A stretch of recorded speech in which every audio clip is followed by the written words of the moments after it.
Okay, good evening everyone. Shalom Aleichem. Bruchim Habayim. Welcome. We're continuing in our Shiurim on Sefer Parshas. The Shiurim on Sefer Parshas are graciously sponsored by our dear friends Dr. Zakheim u'Mishpachta Le'iloi Nishmas Rav Shlomo Eliezer ben Rav Yaakov Zakheim, and Le'iloi Nishmas Dr. Zakheim's mother Rivka Bas Tuvia Halevi. The Gan Eden Teimenu Chasam. They should be Malitze Yisharim for the whole family. Ad Bias Goel Tzedek. Tonight's shir is dedicated by Avraham and Raquel Ben Hayun in honor of their daughter Orli's Bas Mitzvah and for her Hatzlacha. They should see a lot of nachas from her and their whole family. And tonight's shir is sponsored anonymously. L'schus l'refuah shlema for Rebbetzin Brick Tamar Bas Fega Gittel. She should have refuah shlema b'sar shacha leYisrael. So firstly, before we begin, this is still available. Hanukkah is coming. You could get one. You could get multiple copies. You could even order dozens of them. There's no maximum allowance. In other words, let's say a person said, I wanted to buy all of the books that are available, they'll let you get them. Okay. And good news is, Baruch Hashem, there was a new birth today. Rabbi Meir, Balanes, and the eternal children of Hashem. It was sewn, printed, gold stamped, and it was bound about 6:30 p.m. and it will be available tomorrow. So Be'ezus Hashem, that's very exciting news, and it will be available at better bookstores everywhere, or at artscroll.com. You could get 20% off. Okay, we have a very special topic tonight. We're continuing on the subject of Yishmael that we've been speaking about basically since pretty much the beginning of Parshas. This may be the grand finale. We spoke about the prophecy of the Meshech Chachma that Yishmael's tshuva portends on the end of days the Yishmaelim will do tshuva. Last week we discussed, is Yishmael Jewish or not? We also mentioned the idea that whether or not Yishmael did tshuva may be dependent on whether he's Jewish or not.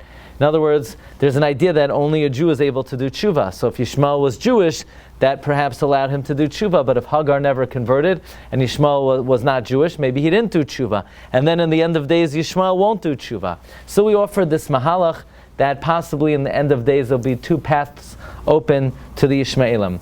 I do have to say, please forgive me, I gave another shir on the topic this morning. So I'm going to give you the executive summary in 2 minutes.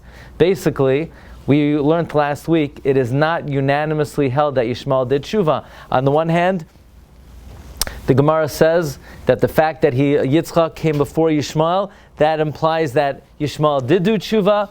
But on the other hand, this morning we spoke out of Gemara and Megillah. Gemara and Megillah says that why does the Torah count the years of the life of Yishmael? So Rashi says, what's wrong with counting the years of the life of Yishmael? Rashi says, well, he was a Rasha, so why would we count his years? So the Marsha asks, what do you mean he was a Rasha? He did tshuva. The Marsha answers, yes, he did tshuva, but that won't make all of his years righteous years. However, the Shagasari and the Turei Even says, actually, the Gemara that's bothered that why do we count the years of Yishmael is not consistent with the Gemara in Baba Basra that he did tshuva. So again, we see it's not unanimously held that Yishmael did tshuva.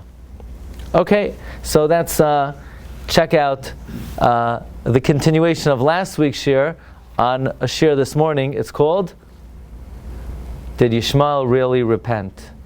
Okay, an analysis of Yishmael's tshuva. But today we're going to talk about a new subject. Yaakov Avinu is bracing for his encounter with Eisav Harasha. And Yaakov Avinu says, Vayihi li shar v'chamar. And I have ox and donkey. Can you imagine? He sends word to Eisav. He hasn't spoken to the guy in over 20 years. And the first thing he says is, hey Eisav, Vayihi li shar v'chamar. I have ox and donkey. Oh great, I'm sure Eisav will be very hardened to learn that Yaakov Avinu has ox and donkeys. You ever notice that? Isn't that strange? Yaakov Avinu he's preparing in 3 ways. He's praying, he's preparing for diplomacy, he's preparing for war. But the first message to Eisav, Vayihi li Kay amar avdecha Yaakov, im Lavan garti va'echaradata. You want to know where I was? I was by Lavan. You want to know what I have? Forget the ammunition. I have oxen and donkey. Eisav's coming with 400 guys. They're not coming with animal food to feed his oxen and donkey. Why is Yaakov Avinu telling Eisav he has ox and donkey? Furthermore, this is what really hit me. Yaakov and Eisav, they finally meet. And actually today I was thinking about speaking about anti-Semitism, the root of anti-Semitism. But we'll have to save it for another time. But I'll tell you one thing. Yaakov Avinu encounters Eisav, and Eisav comes running to Yaakov. Vayaretz Eisav to Yaakov, Vayishlach, he kisses him.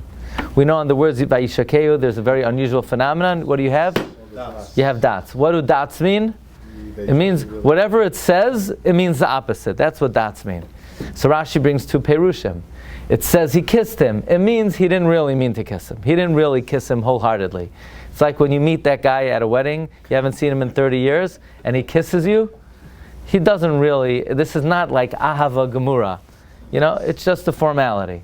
So Eisav did it less than B'leiv Shalim. But then Rashi says something phenomenal. Rashi says, halacha biyadua. Eisav soinei liyakim. Now you're going to hear people quote this over. Halacha l'Moshe misinai. That's because they didn't bother looking at the words of Rashi, so they remember what they learned in first grade, and they misquoted. It's not a halacha l'Moshe misinai. Halacha l'Moshe misinai's tefillin is black. Halacha biyadua. This means it's a reality of life. And who says it? Amar Rav Shimon Bar Yochai. Why Rav Shimon Bar Yochai? Because Rav Shimon Bar Yochai, Rav Menachem Zamba says, is doiresh taima dekra. He could give you the reason for every mitzvah in the Torah. He could give you a rationale for all 613 mitzvahs. But one thing he says that in this world has no reason, that's inexplicable, anti-Semitism. The fact that Eisav hates Yaakov, it's not because we're socialists, because they'll hate us in America. It's not because we're capitalists, because they hated us in Europe. They could hate us, they could say we're leeches on society, and we run the world at the same time. Right? So there's no rationale for anti-Semitism. It's just a fact of life. When my grandfather was in the DP camps, and they captured one of the Germans, he tried to exonerate himself. He said, "What do you want from me? It's in my blood." That's halacha biyadua. Eisav soinei liYaakov. Okay, so in this conversation, Eisav has somewhat of a change of heart, and he says, "Take my gift that was brought to you."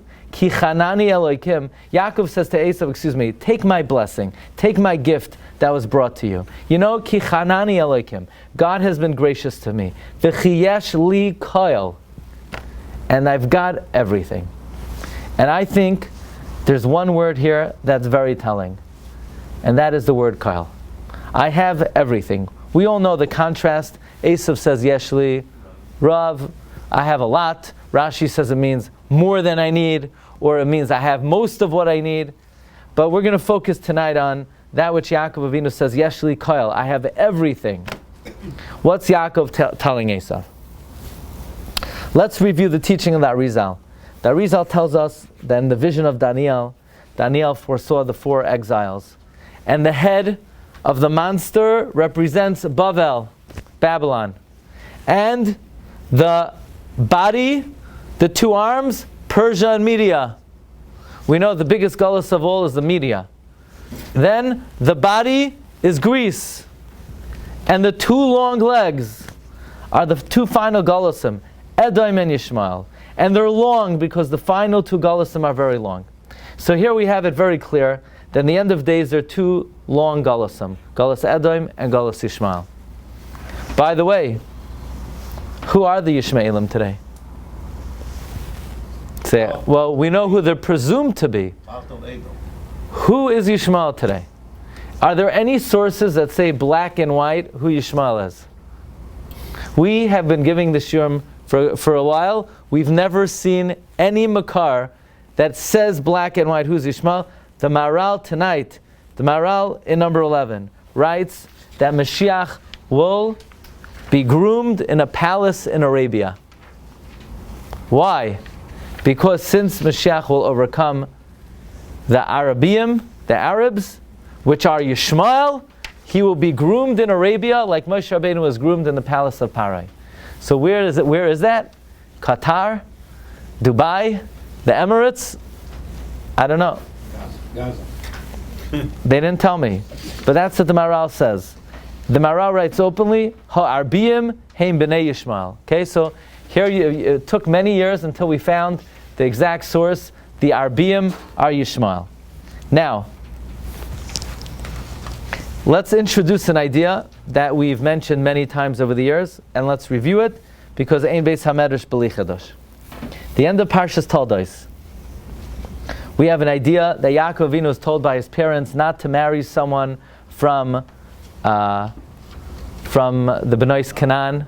Katzti b'chayai mibnei Benois Canaan. We know that on the letter Katzti, there's a small kuf. The small kuf is a reference to the Churban Beis HaMikdash that was 100 amos tall. And Yaakov Avinu went to Haran. Fine. So the pasuk says that Eisav went to marry Yishmael. Vayilach Eisav el Yishmael. Vayikach es machalas. Bas Yishmael. Ben Avraham. Achois nevoyos. Al nashav loy isha. So the pasuk says that Yaakov heard that his fathers were disgusted with the Benois Canaan, and then he went to Haran, and then Eisav went to marry the daughter of Yishmael. So the simple reading of the pasuk is saying that since Eisav saw that the daughters of Canaan were abhorrent to his parents, he went to marry the daughter of Yishmael. That's how Rashi learns. That Eisav overheard that Yitzchak gave the bracha to Yaakov, and he sent him to Padan Aram, and Yaakov went to get married because the Benois Canaan were bad. Therefore, Eisav, being a good son, went to marry the daughter of Yishmael. However, there's one thing that's not clear, and that is the simple implication of the pasuk is saying that the reason why Eisav went to marry the daughter of Yishmael is because he hated Yaakov. Because right before that, it says, Vayistoim Eisav es Yaakov al habracha shebercha Yavav. Eisav hated Yaakov because Yaakov stole the blessing. And then, therefore, Eisav went to marry the daughter of Yishmael.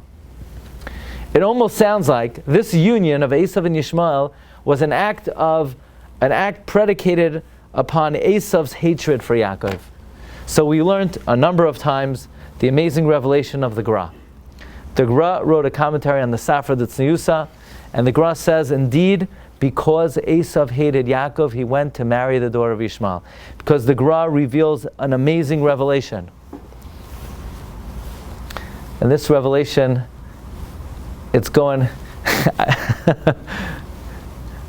Already, some of the Bnei Eisav and the Bnei Yishmael were passing it around. But the Gra says that we know that you're not allowed to plow with an ox and a donkey together. Raise your hand if you have an ox in your house. David? David. Come on. What? Come on. Are you allowed to plant with an ox and a donkey together? So we know that it's klayim. But what's wrong with plowing with an ox and a donkey together? What's wrong? You put an ox, you tie it to a donkey, and you plow. You could still be a good guy. You could still eat gefilte fish. You could still eat herring. You could still eat matzah balls. You could still have cholent. You're a good Jew. Just because you plowed with an ox and a donkey together. So the Gra has an amazing revelation. The Gra says that there are two individuals, Cain and Hevel. And Cain brings the carbon from pishtan, from flax, from linen. And Hevel brings the carbon from mibechayres Sinai, wool. And therefore we can never mix Cain and Hevel together. Cain was a murderer, Hevel was a better guy. And we cannot mix Cain and Hevel together. That's why you can't mix wool and linen together. But furthermore, you know who became Cain? Eisav. You know who was Hevel? Yishmael. Says the Gra, if Eisav and Yishmael ever got together, they would destroy the whole world. I've said many, many times that when my grandfather was in Auschwitz, he saw Eichmann invited the Mufti from Jerusalem to Auschwitz, and they were sitting arm in arm, and they marched Jews in front of them, and they would hit them in a way that they wouldn't be able to have children. That was the sport of Eichmann and the Mufti. If you want to know what a world looks like when Eisav and Yishmael get together, Auschwitz. That's what a world looks like when Eisav and Yishmael get together. You want to know what a world looks when you see, the President of the United States and Arafat shaking hands, watch out. That's an epic disaster. So the Gra, this is the revelation of the Gra. And I actually found it in my grandfather's memoirs, Al HaTorah. He wrote, when he saw the Mufti come to Eichmann, it was a fulfillment of Vayishlach Eisav el Yishmael. Okay, but then the Gra takes us further. By the way, many people have asked me over the years, what happened when Eisav married the daughter of Yishmael? God had to come and sterilize the union so nothing should come from it. I don't quite know what that means. Maybe someone out there could explain that. But that's what the Vilna Gaon writes. That Hashem came, He was Mesares the Zachar. Says the Gra. You ready for this? Because Eisav hated Yaakov and he wanted to destroy Yaakov. So, you know what he did? He went and he married the daughter of Yishmael to create a union that Yaakov Avinu would never be able to counteract. So because Vayistoim Eisav as Yaakov, therefore Vayishlach Eisav el Yishmael. By the way, so far everything we said was last year's share. But stay. Had kids with the Yishmael daughter? I don't know. It says Ve'esav Ratzel is Davig in Yishmael lo lahachrev es ha'olam, and the Gra goes on to say Hashem was Mesares the Zachar. I don't know. Okay. By the way, the Yalkut Shimoni says in Lech Lecha that if you look in the Bris Bein HaBesarim, we know that Eisav is compared to a female calf, and Yishmael is compared to a male calf. Okay, that's a little bit of a different analogy. Basically, says the Medrash, Oy la'aretz k'sheyitzamed shar zachar manakeva. The Medrash seems to say what the Gra says, that if Eisav and Yishmael ever got together, they would destroy the world. Okay, so the words of the Gra are based on the Medrash and are very explicit in the Zohar HaKadosh. The Zohar HaKadosh says on the pasuk Meshalchei Regel Hashar v'Hachamar, the Zohar says that Lavan really wanted to make a union of Eisav and Yishmael and destroy Yaakov. This is what it means, Bikesh Lavan Lakares HaKoil. Says the Zohar, Amar Rabbi Abba, Kad Mizdavgi Kechada Lo Yachli B'nei Alma Lamekam Behu V'al Daksiv Lo Sachroish B'shar U'B'chamar Yachtav V'chad Mizdavgi Kechada, when they joined together, Lo Yachlin Lamekam Behu. Now, Eisav is the shar. Yishmael is the chamar. What do you get when an ox marries a donkey? Imagine you went to a chasana, and walking down the aisle is a shar. Obviously, the father and the mother on the sides, they're holding candles. Everyone stands up, and they stop schmoozing for a minute. They take out their phones and they take pictures, and then followed by a chamar. Then, later on, after the chuppah, they go and they're mizdaveg. What do they produce? The Zohar HaKadosh says, you know what, a shar and a chamar, we would say they can't produce anything. The Zohar says they produce a dog, a kelev. And the dog seems to be a malek. Okay, but that's beyond the scope of this year. We actually spoke about it many, many years ago. And it's on the shir about the union of Haman and Achashverosh, and we're not going to get into that further tonight. But now we're coming back to the ranch. In Slichos we have a very beautiful tefillah. We say, Kale Seir v'Choisnai. Who's Seir? Eisav. Who's Choisnai? Who's the Shver? Yishmael. We say, Kale Seir v'Choisnai. Destroy Eisav and his Shver. Okay, that's our tefillah. Destroy Eisav and the father-in-law. And when that happens, V'yalu l'tzion Moshiim. Then V'alu Moshiim l'har tzion l'shperes har Eisav v'hoisal Hashem hamelucha. So, we have this idea that when Eisav really wants to get Yaakov, he has a union with Yishmael, and that's very difficult to overcome. Comes up Tzaddik HaKoyin, and I'm just bringing this in by way of mashal, because I want to borrow him, but say slightly different. Rabbi Tzaddik HaKoyin says, therefore, when Yaakov Avinu tells Eisav, V'haya li shar v'chamar, I have an ox and a donkey, he's not saying, I have an ox and a donkey. What does Eisav care that he has an ox and a donkey? What he's saying is, I have an ox. An ox is Mashiach ben Yosef, who comes from me, and the Chamor is the Melech HaMashiach. So first, Reb Tzadok HaKohen goes on to say, Yosef is a shar, and the Chamor is Yisachar Yisachar Chamar Garem. However, then Reb Tzadok HaKohen goes on to say that Yaakov Avinu was demonstrating to Eisav that he could overcome the klipa of Eisav and Yishmael. Yishmael is Taiva, because he's the midah of Chesed Avraham gone extreme, and Eisav is Gevura, is Ritzicha gone extreme. So Keneged that, Yaakov Avinu says, I have Yosef. Yosef could counteract the midah of Shar. Eisav is a Shar. And Mashiach ben David is Ani V'Reichav Achamar. He could overcome Yishmael. But for our purposes, let's say it as follows. Until now, Yaakov Avinu only had to deal with one enemy, Eisav. Yitzchak had to deal with Yishmael.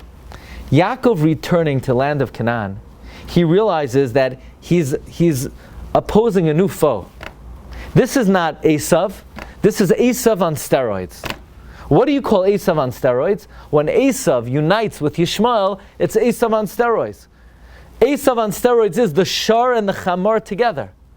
Eisav is the Shar, Yishmael is the Chamar. So Yaakov Avinu has to address this. He has to say, I am equipped to take you on. I have a Shar, I have Yosef, I have a Chamar, I have Mashiach ben David. So Yaakov Avinu is sending word to Eisav, Vayehi li Shar v'Chamar, I am equipped to take you on. But let's take this even further. Did Eisav understand what he said? If you understand the shir, and I understand the shir, then Eisav understood the shir. If Eisav, I heard from Rav Miller, if Eisav would walk in the room today, everyone would stand up for him. He would look like he's a holy, righteous man, but he was the king of hypocrisy. But did Eisav understand this? If he didn't understand it, his mazlei chazeh. Let's come back and understand, study and dissect really. Who is Yishmael? What is his vulnerability? And how do we overcome it? So I want to thank my friend Isaac Yoslowski. Gave me some good Parsha sheets from the Shvilei Pinchas from like 10 years ago, a few weeks ago. And I found it today in Tafshin Ayin Tes, which wasn't so long ago. Okay, so let's dissect what is the power of Yishmael, what is his weakness, and how do we overcome it. We keep on coming back to this pasuk, V'hu yiyeh para adam. He'll be a mule of a man. Yadoi bakoil. His hand is against everybody. Whatever country he's in, he's antagonistic. V'yad koil boy. And everyone's hand is against him. V'al pnei chol echav yishkain. So let's start with Reb Levi Yitzchak Barditchev. Yeah? Reb Levi Yitzchak says, how could it be Yadoi Bakoil V'yad Kol Boy? Is he attacking everyone, or is everyone attacking him? So Reb Levi Yitzchak says you have to look at the words carefully. Yadoi, he attacks Bakoil. You know who attacks him? Koil. In other words, it's not that he attacks everyone, everyone attacks him. He's powerful when he's attacking Bakoil. Everyone is powerful when everyone is Koil and not Bakoil. So what does this mean? So let's start like this. I'm sure you're all familiar with the Sefer Shari Oira. The Shari Oira is one of the earliest Sifrei Kabbalah of Rabbi Yosef Gektilia, who says that the word Koil refers to Mila. Mila. Mila is the perfection of man. Now there are two parts of Mila. There's the cutting, and then after you cut the foreskin, you uncover the atara, you pull it. It's Priya. Yishmael has Mila, he doesn't have Priya. The cutting you do with the kli, you do with the utensil. The Priya you do with your hand, you don't do with the utensil. The Koyach, says Levi Yitzchak Barditchev of Yishmael, is Bris Mila. That's why they have a Zechus in Eretz Yisrael. Yadai! You know where the Koyach of Yishmael comes from? Ba Koil. Koil refers to the Mila. Ba Koil, through the mitzvah of Mila. Yadai, the strength of Yishmael is in the mitzvah of Mila. V'yad Koil. Now, The thing is, he only has Mila. He doesn't have Priya. Priya is done with what? The Yad. The Yad Koil. But when you do the Priya with the Yad, with Mila, boy, that's when you could overcome him. Yishmael's Koyach is Yadai Bakoil. His Koyach is through the mitzvah of Mila. Yadai Bakoil. His strength, Yadai, his strength, Bakoil, through the mitzvah of Mila. But V'yad Koil, when the Mila is done, not with the utensil, with the hand, that's the mitzvah Priya, boy, that's when you could overcome Yishmael. In other words, the strength of Klal Yisrael over Yishmael is that when we live up to the requirement of Kedusha that Priya offers us. Okay? That's the Kedushas Levi. Comes the Chassam Sofer in a number of places. In his Perush on Bava Basra, we know Avram Avinu had a daughter. You know what her name was? Bakol. Ubakol Shema. Va'avraham zakein ba bayamim, v'Hashem berach es Avraham Bakol. Now, comes the Chassam Sofer. He says it's based on the Shla. The word Bakol, we know Avraham Avinu was blessed with Bakol. Avraham had a daughter. The Avraham zakein ba bayamim, v'Hashem berach es Avraham Bakol. Yitzchak, when Eisav said, do you have anything left for me, Tata? What did Yitzchak say? Va'oichel Mikal. I'll eat. What's a higher level, Bakol or Mikal? Actually, says the Chassam Sofer, quoting the Shla, Bakol is higher. Mikal implies miktsas koil, a little bit of koil.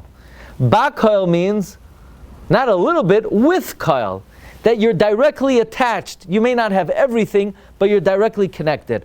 Koil is the epitome of shleimus that Yaakov Avinu had. Says the Shla HaKadosh, Yadai Bakoil. The Madrega of Yishmael is, you know when he has the minyan Bakoil, when we are not fully connected to Hashem, when we have admixture, when we're Bakoil, when we have some of Miktsas, when we have a little bit, when we have part of it, when we have part of Koil, when we have a little bit of Taruvais, of Klipais in the Kedusha, alluded to with the word Bakoil, then Yishmael rules over us. You know when Yishmael rules over us? When we daven, but it's not wholehearted. When it's nifgam. If it's nifgam, if you daven, if you don't do it properly, you're saying, what does it mean not to do davening properly? You tell me.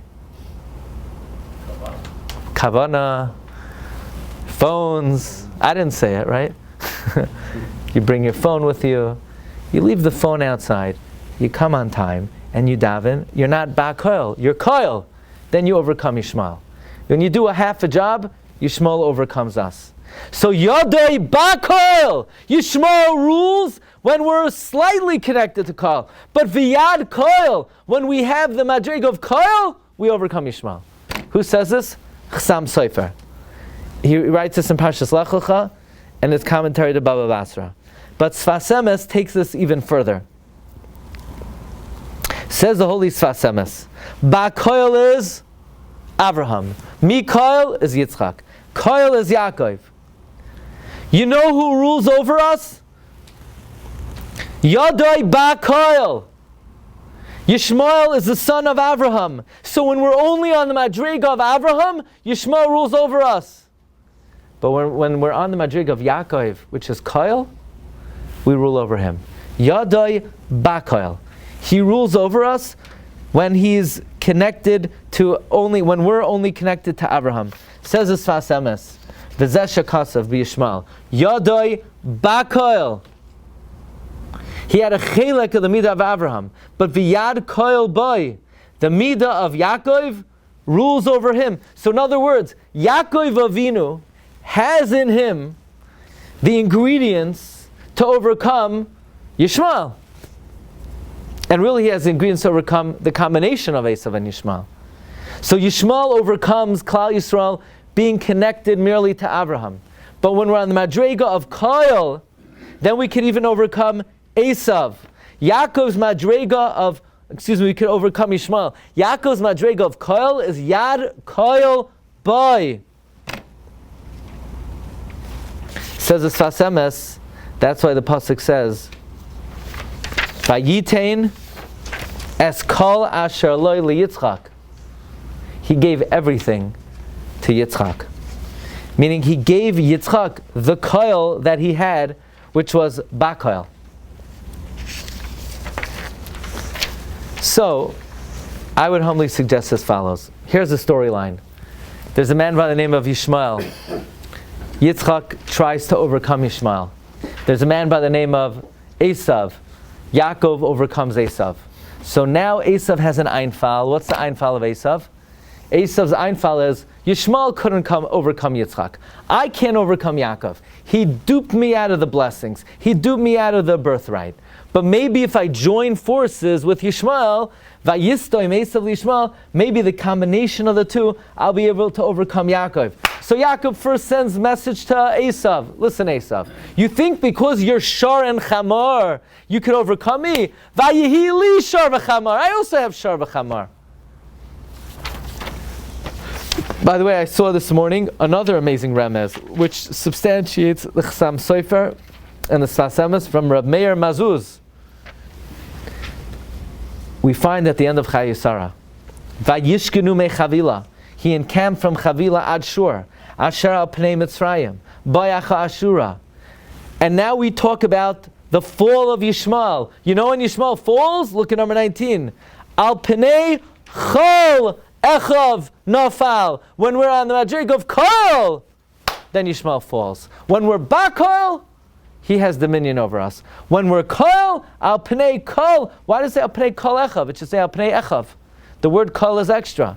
It's indicating that when we're on the Madrig of Kol, like the Chassam Sofer teaches, then Yishmael falls to us. And therefore we come to the amazing revelation of the Shvilei Pinchas. I try to look around, where does this come from? This is his own amazing revelation. The word Yaakov Avinu, Yaakov, stands for, it's Rashi Tevis, Bittul Klipos Eisav Yishmael. Yaakov stands for, backward, Bittul Klipos Eisav Yishmael. Yaakov, through the Midah of Kol, he has the ability to overcome even the union of Eisav and Yishmael. So I would say, you ready for this? I'm going to add something. I have to add something, no? So aside from the fact that this is why Yaakov Avinu sent word, Vayili Shar Vachamar, when Yaakov is talking to Eisav, you know, there are all kinds of levels of conversation taking place. You know, if you notice, in the Midrashim and in Rashi, in Parshas Vayishlach, Rashi almost always says two perushim. Rashi says, Im Lavan garti v'echar arata. Either Rashi says, I lived with Lavan. I didn't become prestigious. I didn't become wealthy. You have nothing to be jealous of. That's one pshat. Another pshat Rashi says, Im Lavan garti taryag mitzvah shamarti. I kept all 613 mitzvahs. Do you really think Eisav cared if he kept 613 mitzvahs? Imagine if someone's on the battlefield with one of these, you know, and you say, stop! Message! What? Did you know I kept the whole Mishnah Berurah? Siman Aleph, I wash Negel Vaser by my bed, and then I Mekayim Shivisi Hashem Lenegdi Tamid, and I say Tikkun Chatzois. I mean, you think the guy's going to stop to listen to your shir that you keep the 613 mitzvahs? What does the enemy care that you kept the mitzvahs? And if you look throughout Rashi, in the entire Parsha of Yaakov speaking to Eisav, there are always two perushim. One is a practical pshat, and one is a spiritual pshat. Even the Rashi that says, Vayishlach Yaakov malachim, what does Rashi say? Malachim mamash. Yeah, but the Medrash says, no, not malachim mamash. He sent physical messengers. So which one did he do? The Shlach HaKadosh says, and this is very important to know, that everything in this world, before it happens down here in this world, happens up in Shamayim. There's a spiritual root of everything, and then after it plays out in Shamayim, it concretizes in this world. So, in the Shamayim, the image of Yaakov Avinu is arguing with the archangel of Eisav, saying, I kept the Taryag mitzvahs. That's an argument that in Shamayim, you know, it resonates, that carries weight. But then down here in this world, Yaakov says, look, Eisav, you have nothing to be jealous of.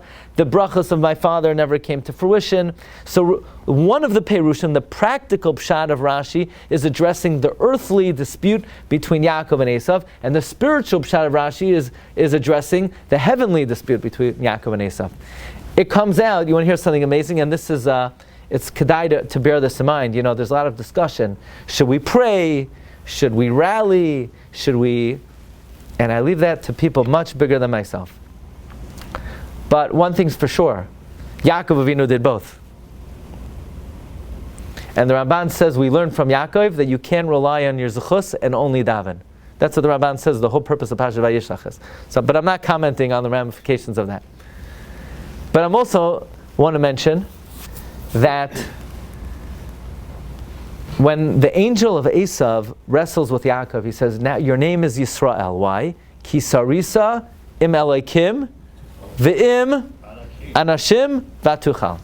You wrestled with God, with an angel, and with men, and you won. Says Rashi, who are the men? Lavan and Eisav. What do you mean Lavan and Eisav? Lavan and Eisav? Yaakov Avinu never met Eisav yet. He's wrestling with the archangel of Eisav. He didn't meet Eisav yet. How could the angel say that you strove with Lavan and Eisav and you won? Yaakov didn't meet Eisav yet. Says the Brisker Rav, of course he met Eisav. He met the angel of Eisav. And once you take care of your heavenly obligation, then Eisav down here is a pawn, he falls mamela. It's just, he'll be playing out the foregone conclusion. Meaning if Yaakov already pinned the angel of Eisav down to the floor and he beat the angel of Eisav, then Eisav will already, it's a foregone conclusion that Eisav will fall. So the idea the Brisker Rav was bringing out is whatever level hishtadlus you need to do, once you take care of your heavenly activities, the earthly ramifications are foregone conclusion. Okay. But here's the grand finale. So Yaakov is speaking to Eisav, and we know then, according to the Shla, every word Yaakov says to Eisav is like a double entendre. He's speaking to the angel on high, and he's speaking to Eisav. He says, Kach na'es berchasi, take my blessing, take my gift, asher hu vaslach, ki chanani Elokim, v'chi yesh li kol. So we know what it means in the physical world. Yesh li kol means, I don't need it. I have everything. You take it. But based on everything we're learning, it's clear what Yaakov Avinu is telling telling Eisav. Eisav, I know why you're coming now. You just created a union with Yishmael. You think by uniting with Yishmael, you could overcome me? No. Even though if Eisav and Yishmael come together, they could destroy the world. That is, if we don't have the koyach of Yaakov. But Yaakov has the power of koil. And Yad Koil Boy. So Yaakov is, so to speak, talking to the Eisav down here, and he's simultaneously addressing the Eisav and Shamayim. Yesh Li Koil. You thought you were going to come at me at Yadai Bakoil. I come back at you with Yesh Li Koil V'Yad Koil Boy. And if V'Yad Koil Boy, then we apply what it says at the end of Chayisara, Al Pnei Kol Echav Nafal. That's what I got for you tonight, Rabbi Isai. Have a wonderful night. Baruch Tiyah. What do I say?